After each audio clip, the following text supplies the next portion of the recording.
Sio jambo zuri Mkristo ubebe mbegu zako alafu uende kwenye mji urudi unalia. Hilo sio kusudi la Mungu. Biashara unayoifanya, kazi unayoifanya, mahali ulipojenga, hapatakiwi ufike mahali ulie tifua ardhi yako.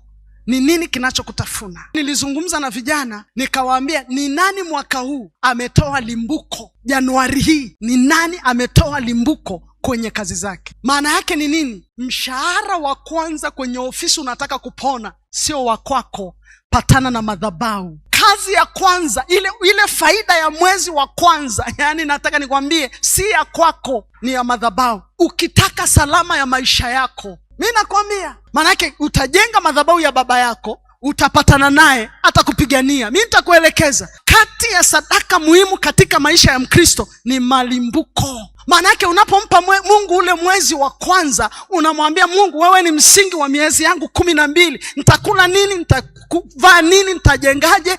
Wewe unajua. Lile limbuko linakaaga mahali kwenye kona ambayo, mwanangu, ukiipokea hivi unadaiwa kodi ya nyumba, unadaiwa ada, unadaiwa sijui kitu gani, vikoba, sijui ndo unafungua sijui nini. Yani iko mahali pabaya. Ile ndio ya Mungu kama unataka kukua katika maisha yako.